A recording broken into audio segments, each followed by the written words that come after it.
Hi hello viewers, welcome back to my YouTube channel. ನಾನಿವತ್ತು ನಿಮ್ಮೆಲ್ಲರಿಗೂ ಡಿಫ್ರೆಂಟಾಗಿ ಮ್ಯಾಗಿ ಮಸಾಲ ಯೂಸ್ ಮಾಡಿಕೊಂಡು ಹೇಗೆ ಟೇಸ್ಟಿಯಾಗಿ ಪಾಸ್ತಾ ಮಾಡೋದು ಅಂತ ತೋರಿಸ್ತಾ ಇದ್ದೀನಿ. ಮೊದಲು ಒಂದು ಪಾತ್ರೆ ಇಟ್ಕೊಂಡು ಅದಕ್ಕೆ 1 ಲೋಟದಷ್ಟು ನೀರನ್ನು ಹಾಕೋತಾ ಇದ್ದೀನಿ. ನೀರನ್ನು ಹಾಕಿದ್ಮೇಲೆ ಅದು ಸ್ವಲ್ಪ ಕುದ್ಮೇಲೆ ಅದಕ್ಕೆ 1 ಕಪ್ನಷ್ಟು ಪಾಸ್ತಾ ಹಾಗೂ ಸ್ವಲ್ಪ ಉಪ್ಪು ಹಾಗೂ 1 ಸ್ಪೂನ್ನಷ್ಟು ಎಣ್ಣೆನ ಹಾಕೋತಾ ಇದ್ದೀನಿ. ಎಣ್ಣೆ ಹಾಕೋದ್ರಿಂದ ಪಾಸ್ತಾ ಅಂಟಂಟಾಗೋದಿಲ್ಲ, ಉದ್ರುದ್ರಾಗಿ ಚೆನ್ನಾಗೇ ಬರುತ್ತೆ. ಇವಾಗ ಇದನ್ನು ಚೆನ್ನಾಗಿ ಬೇಯಿಸ್ಕೋಬೇಕು. ಬೆಂದಿದೆಯೋ ಇಲ್ವೋ ಅಂತ ಒಂದನ್ನು ಎತ್ತಿ ಅದನ್ನು ಪ್ರೆಸ್ ಮಾಡಿದ್ರೆ ಕಟ್ಟಾಗೋ ಥರ ಇರಬೇಕು. ಕಟ್ಟಾದರೆ ಅದು ಚೆನ್ನಾಗಿ ಬೆಂದಿದೆ ಅಂತ.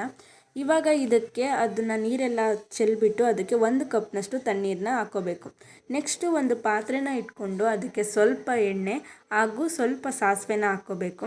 ನಂತರ ಇದಕ್ಕೆ 2 ಹಸಿರು ಮೆಣಸಿನ್ಕಾಯಿನ ಸಣ್ಣಗೆ ಹೆಚ್ಕೊಂಡು ಹಾಕೋತಾ ಇದ್ದೀನಿ. 1/4 ಚಮಚದಷ್ಟು ಶುಂಠಿ ಬೆಳ್ಳುಳ್ಳಿ ಪೇಸ್ಟು ಮತ್ತು ಸ್ವಲ್ಪ ಕರಿಬೇವಿನ ಸೊಪ್ಪನ್ನ ಸಣ್ಣಗೆ ಹೆಚ್ಕೊಂಡು ಹಾಕೋತಾ ಇದ್ದೀನಿ. ನೆಕ್ಸ್ಟ್ ಇದಕ್ಕೆ ನಾನು ಸಣ್ಣಗೆ ಹೆಚ್ಚಿರುವಂತಹ ಈರುಳ್ಳಿನ ಹಾಕ್ತಾ ಇದ್ದೀನಿ. ಈರುಳ್ಳಿ ಜಾಸ್ತಿ ಇದ್ದಷ್ಟು ಪಾಸ್ತಾ ತುಂಬಾ ಚೆನ್ನಾಗಿರುತ್ತೆ.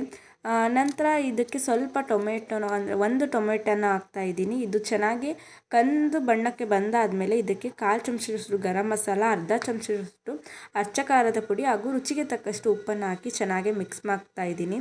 ಇದೆಲ್ಲ ಚೆನ್ನಾಗಿ ಮಿಕ್ಸ್ ಮಾಡಾದಮೇಲೆ ಇದಕ್ಕೆ ಏನು ಬೇಯಿಸಿಟ್ಕೊಂಡಿರ್ತೀವಿ ಆ ಪಾಸ್ತಾನ ಹಾಕ್ಬಿಟ್ಟು ಚೆನ್ನಾಗಿ ಮಿಕ್ಸ್ ಮಾಡ್ಕೋಬೇಕು.